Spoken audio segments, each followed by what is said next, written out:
जय हिंद दोस्तों, वंदे मातरम।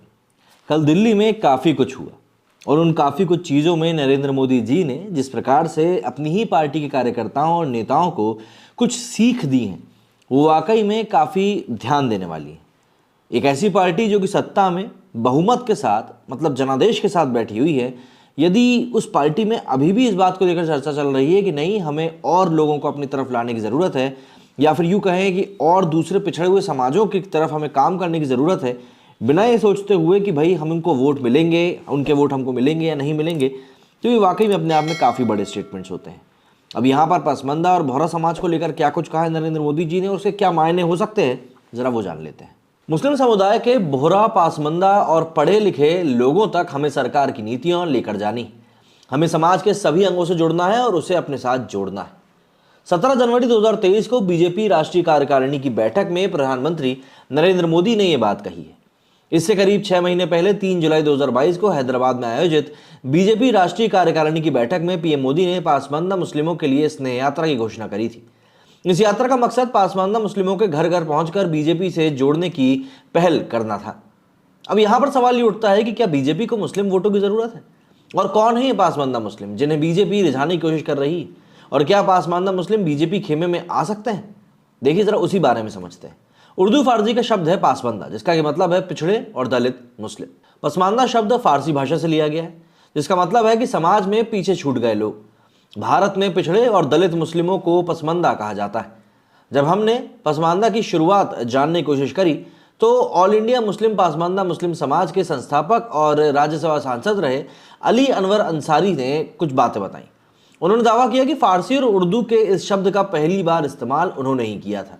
अली अनवर कहते हैं कि मुस्लिम समाज भी जातियों में बटा है। जो मुस्लिम जातियां सामाजिक और शैक्षिक रूप से पिछड़ी हैं, उन्हें पसमानदा मुस्लिम कहते हैं। इनमें वो जातियां भी शामिल हैं जिन्हें छुआछूत होती है, लेकिन ये हिंदू दलितों की तरह अनुसूचित जातियां यानी कि एससी की सूची में शामिल नहीं है। अलग अलग जातियों में बटे पिछड़े मुस्लिमों को जाति से जमात की नीति पर एकजुट करने के लिए पासमानदा शब्द की शुरुआत हुई थी। अब भारतीय मुस्लिमों में पासमानदा मुस्लिमों की आबादी करीब 80% है। वहीं पॉलिटिकल एक्सपर्ट अभय कुमार दुबे बताते हैं कि बीजेपी पासमानदा मुस्लिमों को साधने के लिए लगातार कोशिश कर रही है। पासमानदा के लिए बीजेपी कार्यक्रम आयोजित करने के लिए साथ ही स्नेह यात्रा भी निकल चुकी है। ऐसा इसलिए क्योंकि पासमानदा की एक शिकायत रही है कि अशरफ लोग सत्ता में रहते हैं। पसमानदा की शिकायत को दूर कर बीजेपी समुदाय के कुछ लोगों को अपनी ओर खींच सकती है। उन्होंने कहा कि बीजेपी औपचारिक तौर पर स्नेह यात्रा निकालने के बजाय अगर ठोस राजनीतिक और आर्थिक कार्यक्रम लेकर पासमानदा के बीच जाएगी तो इसका फायदा मिल सकता है। अभी तक बीजेपी शिया और बरेवली वोटों पर काम करती रही, लेकिन सुन्नियों पर बीजेपी ने इस बार ये बड़ा प्रयोग किया है। दुबे का कहना है कि बीजेपी की राजनीति काफ़ी फ्लेक्सिबल यानी लचीली रही। एक वक्त था जब एनडीए बनाने के लिए बीजेपी ने अनुच्छेद 370 और राम मंदिर जैसे मुद्दों को साइड कर दिया था, लेकिन सत्ता में आते ही सबसे पहले यही काम किया। ऐसे में बीजेपी को अगर दिखाई देगा कि उसे पासमानदा का थोड़ा बहुत भी वोट मिल सकता है तो लोगों को बीजेपी का बदला रूप भी देखने को मिलेगा। उन्होंने कहा कि बीजेपी मुख्य तौर पर 2 वजहों से पासमानदा मुस्लिमों को साथ ला रही है। अंतर्राष्ट्रीय स्तर पर इमेज चमकाने के लिए बीजेपी ऐसा कर रही है। दूसरी, बीजेपी को जीतने के लिए नहीं बल्कि वोट शेयर बढ़ाकर सत्ता में मजबूती से आने के लिए पासमानदा मुस्लिमों को साधने की जरूरत है। एक बात और है, यूपी में 45% मुस्लिम आबादी वाले रामपुर लोकसभा सीट पर उपचुनाव में बीजेपी को 42,000 वोटों से जीत मिली थी।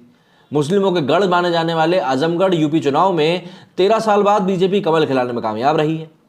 बीजेपी प्रदेश अध्यक्ष स्वतंत्र देव सिंह ने दावा किया कि यूपी विधानसभा चुनाव में 8% पसमानदा का वोट बीजेपी को मिला है। इसके अलावा सीएसडीएस लोक नीति सर्वे 2022 ने भी अपनी रिपोर्ट में बताया कि 8% पसमानदा मुस्लिमों ने यूपी विधानसभा में बीजेपी को वोट दिए। इसकी वजह से कई सीटों पर बीजेपी की जीत में पसमानदा ने अहम भूमिका निभाई है। यूपी विधानसभा चुनाव 2022 में 34 मुस्लिम विधायक जीतकर लखनऊ पहुंचे और जिनमें से 30 विधायक पसमानदा है।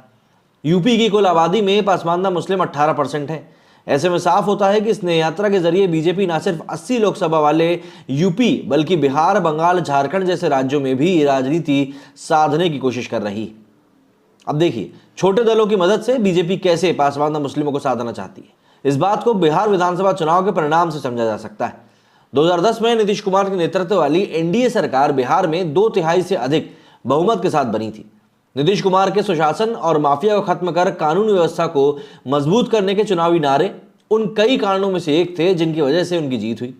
इतना ही नहीं, नीतीश कुमार ने जातिगत समीकरणों को काफी शानदार तरीके से साधा था, जिसके चलते पसमानदा मुसलमानों ने आरजेडी एलजेपी के बजाय एनडीए को वोट दिया था। सूत्रों की माने तो 2024 लोकसभा चुनाव में एनडीए की सहयोगी पार्टियां अन्ना द्रमुक, अपना दल, निषाद पार्टी, जेजेपी, राष्ट्रीय लोजप, बीपीएफ, एजीपी, आईपीएफटी आदि पासमानदा मुस्लिम समुदाय को जोड़ने के लिए अन्य छोटे सहयोगियों के माध्यम से अपने मास्टर प्लान को लागू करेंगे। यानी चुनाव में ये पार्टियां पासमानदा समुदाय के नेताओं को मुस्लिम बहुल सीटों पर उनके चुनाव चिन्ह पर टिकट देंगी। भले ही ये पार्टी चुनाव ना जीत सके, लेकिन मुस्लिम वोटों को बांटने और विपक्षी दलों को कमजोर करने में ये अहम भूमिकाएं निभाएंगे। वहीं 2019 लोकसभा चुनाव के बाद पासमानदा मुस्लिमों के भारतीय राजनीति में हिस्सेदारी को लेकर सवाल खड़े होने लगे।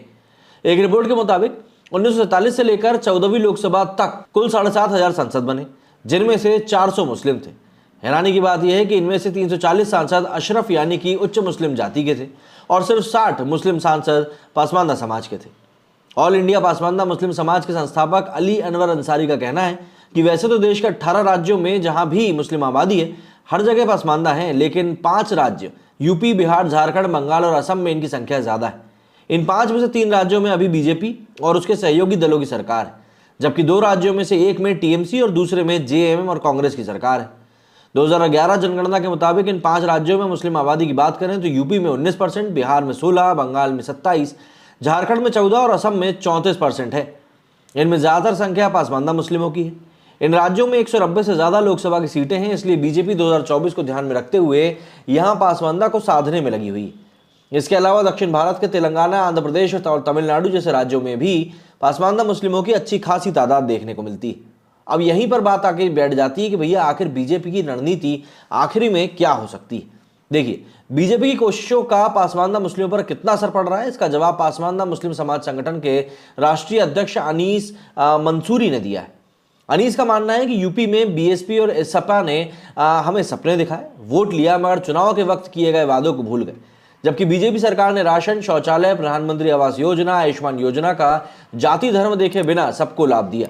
इसलिए 2022 में हमारे लोगों ने बीजेपी को वोट दिया और जाहिर सी बात है यही एक ऐसा बड़ा फैक्टर बना जिसके कारण आज की डेट में योगी आदित्यनाथ दोबारा अपनी सरकार बनाकर जहां पर यूपी में विराजमान है। तो बीजेपी का गेम प्लान सीधे तौर पर क्लियर है। उनका यही मानना है कि हमको अब वोटों की चिंता नहीं करनी, हमको सिर्फ काम करना है, क्योंकि जब आप काम करेंगे तो लोगों को अपने आप चीज़ें दिखेंगी और एक बार लोगों को चीज़ें दिखना शुरू हो जाएंगी तो वोट भी अपने आप ही आएंगे। लेकिन उसके लिए काम जरूर करना पड़ेगा और काम निस्वार्थ भाव से करना पड़ेगा, तभी वोट मिलेंगे, वरना जनता तो आज की डेट में सब देखती ही है और सोशल मीडिया तो कुछ ज़्यादा ही आंखें खोलने का काम करता है। आप लोग इस बारे में क्या कहना है कमेंट करके बताइएगा। मेरे वीडियो फिलहाल इतना ही। जय हिंद, जय भारत।